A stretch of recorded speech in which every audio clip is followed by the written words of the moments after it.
శ్రీ మహాగణాధిపతయే నమః. ఈరోజు మనం 2024 సంవత్సరం అక్టోబర్ నెల మాసఫలాల్లో భాగంగా మేషరాశి వారికి ఈ మాసం ఎలా ఉంటుందనేటువంటి అంశం గురించి తెలుసుకోవడానికి ప్రయత్నం చేద్దాం. మేషరాశి అంటే అశ్విని నక్షత్రం 1, 2, 3, 4 పాదాలు, భరణి నక్షత్రం 1, 2, 3, 4 పాదాలు, కృత్తికా నక్షత్రం మొదటి పాదం వరకు ఉన్నటువంటి నక్షత్ర పాదాల్లో జన్మించిన వాళ్ళందరినీ కూడా మనం మేషరాశి జాతకుల కింద పరిగణిస్తాం.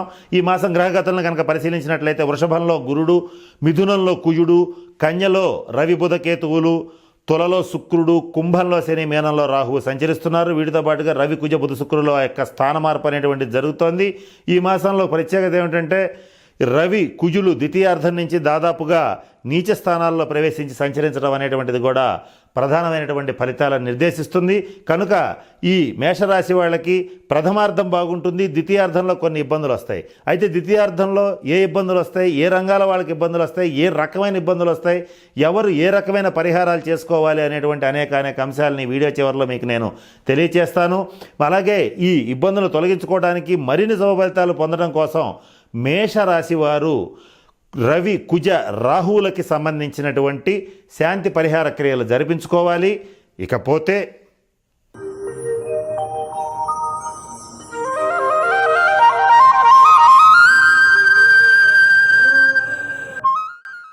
ఈ మాసం మేషరాశి వాళ్ళు పట్టుదలతో, అకుంఠితమైనటువంటి దీక్షతో ప్రతి పనిని విజయవంతంగా పూర్తి చేస్తారు. దీనికోసం నిరంతరం శ్రమ చేస్తారు. మానసికంగా, శారీరకంగా ఎక్కువ కష్టపడటం అనేటువంటిది జరుగుతుంది. తద్వారా మంచి శుభ ఫలితాలను పొందడం అనేటువంటిది కూడా జరుగుతుంది. ప్రతి పనిలోనూ ఇదే రకమైనటువంటి ధోరణిని మేషరాశి వాళ్ళు ఈ మాసం ప్రదర్శించడం అనేటువంటిది జరుగుతుంది. పెద్ద బాధ్యతల్ని, పెద్ద కార్యక్రమాలని సునాయాసంగా ఈ మాసం మేషరాశి వాళ్ళు పూర్తి చేయగలుగుతారు. స్థాన చలనానికి అవకాశం ఉంది. అలాగే మీరుండేటువంటి ప్రదేశం నుంచి కానీ, అలాగే మీ ఇంట్లో కానీ, లేదా మీ ఆఫీస్లో కానీ స్థాన మార్పు అనేటువంటిది సంభవించే సూచనలు సుస్పష్టంగా గోచరిస్తున్నాయి.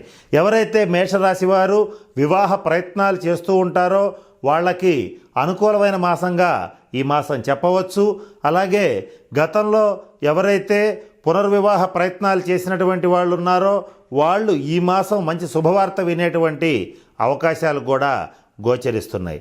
ప్రతి పనిలోనూ అలుపెరగనటువంటి నిరంతర శ్రమ చేయవలసినటువంటి పరిస్థితులు గోచరిస్తున్నాయి. తద్వారా అకాల నిద్ర, అకాల భోజనం అనేటువంటిది సంభవిస్తుంది. తద్వారా కొన్ని అనారోగ్య సూచనలు కూడా ఏర్పడే పరిస్థితి ఉంది. మరి ముఖ్యంగా మేషరాశి వారికి ఈ మాసం కంటికి సంబంధించి, పంటికి సంబంధించి, తలకు సంబంధించినటువంటి సమస్యలు వచ్చే అవకాశం ఉంది. ఉదర సంబంధమైనటువంటి గ్యాస్ట్రిక్ ట్రబుల్స్, ఇటువంటి ఇబ్బందులు కలిగే అవకాశాలు కూడా గోచరిస్తున్నాయి. ఇకపోతే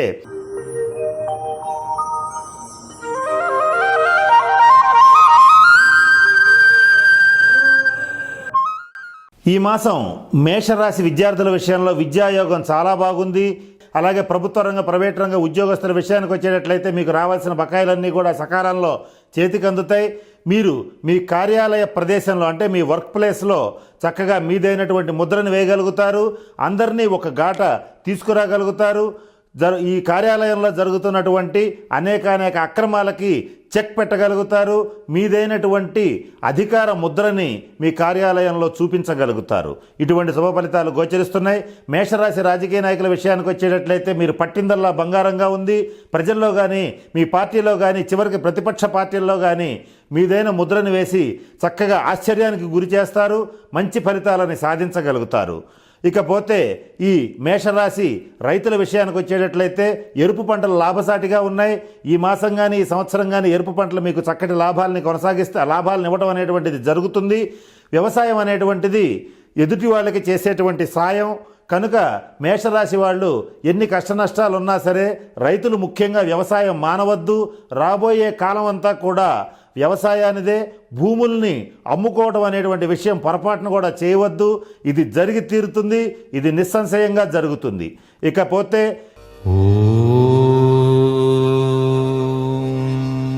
రవిగ్రహ అనుగ్రహం కోసం చేయవలసినటువంటి పరిహారాలు ఇప్పుడు తెలుసుకోవడానికి ప్రయత్నం చేద్దాం. మీరు చేయవలసినటువంటి పరిహారాల్లో మొట్టమొదటగా రవిగ్రహానికి జపం చేయించి గోధుమలు దానం ఇచ్చేటట్లయితే తప్పనిసరిగా తగిన శాంతి జరుగుతుంది. ఇది మీ దగ్గరలో ఉన్నటువంటి శివాలయంలో మాత్రమే చేయాలి, ఇంట్లో చేయడానికి పనికిరాదు. అయితే మీరు మీ ఇంట్లో మీకు స్వంతగా చేసుకోదగినటువంటి పరిహారాల గురించి కూడా ఇప్పుడు మీకు నేను తెలియచేయడానికి ప్రయత్నం చేస్తాను. ప్రతి ఆదివారం నాడు గోసేవ చేయండి, గోవులకు తగినటువంటి ఆహారాన్ని అందించండి. మరొక ముఖ్యమైనటువంటి పరిహారం ఏమిటంటే రాగి నాణ్యాన్ని పారేటువంటి నదిలో వేసేటట్లయితే సూర్యగ్రహ శాంతి జరుగుతుంది. సూర్యుడిచ్చేటువంటి వ్యతిరేక ఫలితాలు తగ్గుతాయి, అనుకూల ఫలితాలు పెరగడం జరుగుతుంది.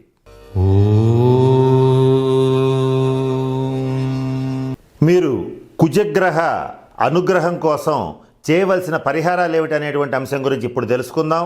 ఇక్కడ కుజగ్రహం కోసం అంటే కుజగ్రహం యొక్క అనుకూల దృష్టి కోసం, కుజగ్రహం ఇచ్చేటువంటి శుభ ఫలితాలు పొందడం కోసం మీరు మీ దగ్గరలో ఉన్నటువంటి శివాలయంలో కుజగ్రహానికి సంబంధించినటువంటి గ్రహ మంత్రాన్ని అలాగే జపింపజేసుకుని అలాగే కందుల్ని గనక దానం ఇచ్చేటట్లయితే చక్కటి పరిహారం అనేటువంటిది లభిస్తుంది. ఒకవేళ ఇది చేయలేని వాళ్ళు చేయవలసిన పరిహారాలు కూడా మీకు ఇప్పుడు తెలియచేయడానికి ప్రయత్నం చేస్తాను. వాటిల్లో మొదటిగా పక్షులకి ఆహారం వేయండి. పక్షులకు ఆహారం వేస్తే కుజగ్రహ శాంతి అనేటువంటిది జరుగుతుంది. అలాగే మరొక చిన్న పరిహారం గురించి ఇప్పుడు గమనిద్దాం. అదేమిటంటే మీ దగ్గర ఎప్పుడు కూడా ఒక చతురస్రాకారపు ఒక వెండి డాలర్ని ఉంచుకోండి, లేదా దాన్ని మెడలో ధరించినా పర్వాలేదు, లేదా మీ బిలాంగింగ్స్లో పర్సులో ఉంచుకున్నా పర్వాలేదు. ఇలా చేసేటట్లయితే కుజగ్రహం యొక్క సంపూర్ణ అనుగ్రహం అనేటువంటిది లభిస్తుంది. రాహు యొక్క అనుగ్రహం కోసం మీరు చేయవలసిన పరిహారాల గురించి ఇప్పుడు మీకు నేను తెలియచేస్తాను.